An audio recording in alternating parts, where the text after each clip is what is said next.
What's going on YouTube? In this video I'm going to be going for another evening fish session.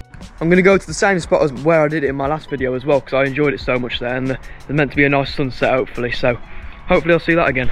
All I'm taking with me is my pole and my tackle box, a few maggots and as bait obviously, but yeah, I'm going to head up there now. It is an evening fish as well, so there's like an hour and a half left of daylight, I think anyway. So yeah, there's not much time to catch these fish, but I'm going to try to catch everything other than a gudgeon. So make sure you guys stick along until the end to see what I catch. I'll see you when I'm there. I've just arrived at the bit of canal I'm going to be fishing, and look at the sunset already, that's beautiful. It's such a nice bit of canal to just evening fish at. Obviously I'm going to be fishing this side of the bridge, so let's walk under here. I might have a little fish under here in a bit though.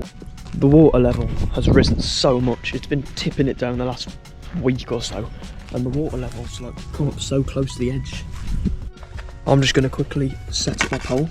You never guess what guys, I dip the rod in with 2 maggots on for 1 second and I catch a gudgeon. He's only a little dinky one there, so get him back in and he'll swim off. I did kind of predict that my first catch would be a gudgeon though. I was reading some of your guys' comments and they were saying that to not catch gudgeon, sort of like get the maggots off of the depth, you know what I mean by that? Just to lower the float a bit to get sort of above the depth. And that's where the other fish should potentially be. So I'm gonna sort of lift the float a little bit and get fishing just above the depth. Because I know for a fact that some monster perch lurk around this little peg where I'm at. I've seen them with my own eyes. Just thought I'd show you guys, I've got some new tackle. This is all of the tackle I've bought. I've got 2 new soft lures. I'll chuck them back in there, but I've got these little feeders. I think they're maggot feeders, you can use them for but everything really. And then I've just got these attachments, the swivels and the feeder like fixers and whatever. And then of course I had to refresh and stock on the little tiny hooks. But yeah, these feeders I'm going to be using in an upcoming video, so stay tuned for that. I'll also be using these in an upcoming video, hopefully trying to catch some pike on these things. Or some perch, but I'm pretty sure pike are most likely to go for these because they're quite big, they're about the size of my middle finger. But yeah, that's a little update on some new tackle for you guys. My tackle box is an absolute mess at the moment. I need to sort it out desperately. One of the nights I had to come down here with my rod, my actual fishing rod, spinning reel and whatever, and cast right out into them bushes. Because I know that's where a lot of the perch around here hang out. But yeah, so far I've been here about 5, 6, 7, 8, 9, maybe even 10 minutes, who knows at this point. And I've caught 1 gudgeon. It's a pretty steady evening though, and it's a lovely little evening.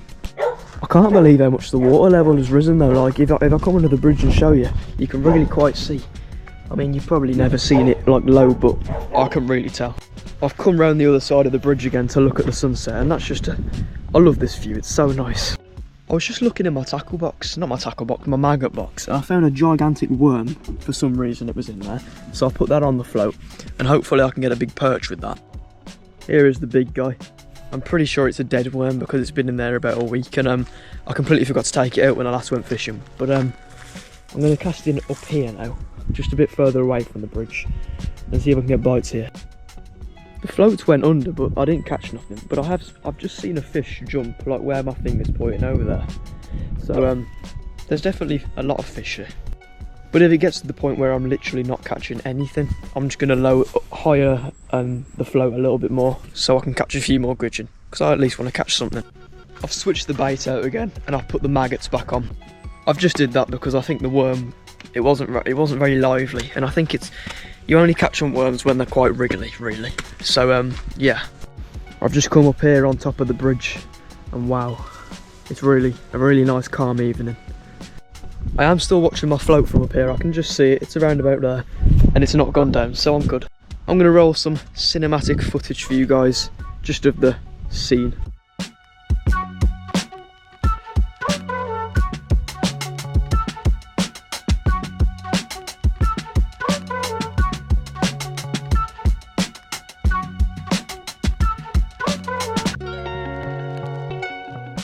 Hope you guys enjoyed the clips, now let's get back to fishing. I'm having a few bobs at the moment, nothing too major, but a few gudgeon bobs to be precise. So I'm predicting my next catch is going to be another gudgeon. I don't mind catching the gudgeon, but it's just boring at this point. Like, I'd rather catch another fish other than it, but at least I'm actually catching. But in the upcoming winter season, I do plan on using one of these gudgeon as dead bait, because there's thousands of them here, and I'm wanting to catch a pike. So the air ambulance is over there, but and ignore that, I'm having bites. And oh wow, I caught a leaf. Lovely. I sliced my finger open with a saw at work earlier, and it's not bad, but I've just dipped it in there, and then I dipped it in the canal and swallowed it off, so hopefully my finger doesn't get infected and I have to chop it off now. That was completely random. I don't know why I said that on camera, but yeah, hopefully you'll see this finger in other videos.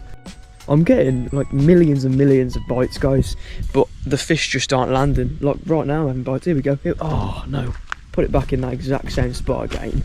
But yeah, as you've just seen, I'm getting bites, but I'm not landing. But it seems to be like when I cast over there and let it float right down, I get millions of bobs on the way. So I'll do it now actually. So I've casted there. Now it's just about sunk to the bottom. Yep, it has. And it float down. Look, I'm already getting bobs, like a few little tiny ones. Chances are it's probably to do with my hook, because I have got quite a big hook on. Here we go. It's gone all the way down. Nothing's on. No, but my hook is quite big that I've got on. So for the weekend, I'll knock up a new rig, put some line and float on one or whatever, and I'll put one of my small size 16 hooks on what I've just showed you earlier on in the video. You can kind of see the sunset from over this side as well. Not as good as that side, you can kind of see it through the trees there, but it's lovely. My plan is to come here with a spinning rod soon and cast right into, so you see there where it goes like a little curve. I'll cast out to there and let it float down, but that looks like the perfect fishing spot. It looks like there's a lot of fish there as well, because I keep seeing action bobbing up on the surface. That'll be in a video next week maybe. The evening fishing session's going quite chill at the moment, like not too much action in the water, but chill evening.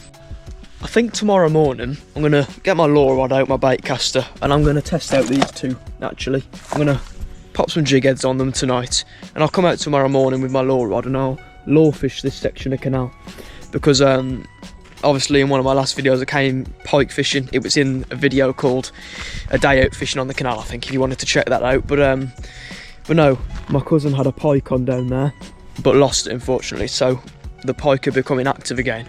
So I'm definitely up for trying to catch that pike. The float is bobbing. I don't know if you guys can see it on camera because of the glare, but it's a green float and it's pretty much directly in front of my rod. You can kind of see it on camera, it's blurry. I'm ready for the dead bait season, because I've got my big predator float ready, and I've got my bait trace at home for the live and dead bait. Currently just watching my rod and float in the water, just making sure nothing takes the rod in. Don't think a gudgeon could do that though. Only like a major, massive perch. In fact, the time I caught my PB perch, it was oh sorry, I'm having bites, but the time I caught my PB perch was just like this. I had my rod on the floor, and someone walked past and sort of just kicked my rod, and it started going in the water, and I was like, oh, it don't matter. But then I lifted the rod, and there was a massive perch on. It was unbelievable. I didn't know what to do. I kind of froze, and I was like, whoa. These gudgeon are getting on my nerves now. They keep biting and playing around with it, but they're not landing. Like a metallic blue, like kingfisher just flew past. He was awesome. I'm having some bites, and I think, yes, I do have a fish on. It's a bit bigger of a gudgeon than the last one I've caught, but it's still a gudgeon and it's not good. Here's the little jumpy fella in my hand. I think he might jump, that's why I called him a jumpy fella, but he's a nice little fella. Nice little tiny gudgeon. But I'll release him real quick. Go on, swim off, bud. He's swimming into the wall. What a silly... What on earth is he doing? He's swimming back to land. Come on, fish. Go out there. There we go, he's actually swam down now. You know what, I'm happy with that. 2 gudgeon, and it's at least a fish, so I'm happy. If you guys are still watching at this point, please make sure to subscribe to my channel. Because yesterday I think I found out that like 76% of the people who are watching my videos frequently are not subscribed to my channel. And only 23% of you are subscribed. So if you are one of the 76% who are not subscribed, please make sure to subscribe to my channel, because if you're watching my videos, you might as well be subscribed to the channel to help out. Enough of the talk though, I'm going to get back to fishing. I've dipped the rod back in quite close to the edge now, and I've just had a massive take. I don't know what it was, it could have been a perch though, because it was a big plop under. So I've put it back right there, and I'm getting action from something other than gudgeons. This is a good sign. I think whatever it was has now gone. But I mean, I've had 2 gudgeon. The way I see it, it's better than nothing. Like, at least I've caught something for the video and for me just to enjoy myself. But I want to catch something other than gudgeon just to make the videos more entertaining for you guys. Like, I don't mind just catching gudgeon because, you know, it's something to catch. But I want to make the videos more intriguing. The sunset's kind of gone down a bit now. I think the sun is pretty much at its lowest. I'm not making sense at the moment. I think the sun's just set nearly. The sky's going a bit duller. You can see the church over there. That's beautiful. But yeah, the sun is setting and it's getting a lot darker, so I haven't got long left to fish. I'm gonna give it 10 more minutes or so and then I'll wrap up. My aim is to at least catch 1 more fish, whether it be a gudgeon or not. I'm not too fussed. At least the weather's quite nice in this video, whereas last video, which was yesterday for me, but I don't know about you guys, but yesterday it was absolutely tipping it down and I came out at the completely wrong time. I was down there under the trees and it just seemed pitch black and it was hammering it down and it was not nice. But if you want to check the video out, I'll link it here. And yes, in that video I did catch a fish. I did catch a gudgeon, should I say. I've now got about 5 more minutes, just 5 minutes before like it starts getting pitch black at a rapid pace, not race, a rapid pace. So I have 5 more minutes of fishing basically. So what can I catch in 5 minutes? Yes, I caught another one of the gudgeon. I'm proud of this one. He's quite a big one for the canal. Here we are. He's quite a big one compared to the last 2 I've had. So I'm happy with that as my last catch of the evening. Let's let this little guy back in the water. Oh, that was a smooth release. He swam right off. Well guys, I'm going to pack my gear away now. All my gear's now packed away and all on the floor, ready to be took home. The sun is now completely gone down and it's just waiting for the moon to come up now. But what a nice evening it's been. We've caught 3 gudgeon in total, just down there, and it wasn't bad. It wasn't a bad session, I don't think. It's been a nice little scenic evening as well. Without further ado though, I'm going to wrap the video up here. If you guys enjoyed watching this video, make sure to smash the thumbs up button please, it helps out a lot. So just leave a like down below, and whilst you're down there, subscribe to my channel. As I said earlier, 70% of you aren't, so please subscribe. Turn on the post notifications once you've subscribed as well, just to make sure that you never miss another one of my videos in the future. And if you're interested in becoming a member of my channel, the link for that is in the description below. But for now everyone, I'll see you all in the next video. Here's one last little look of the beautiful sunset, but I'll see you all in the next video. Peace for now.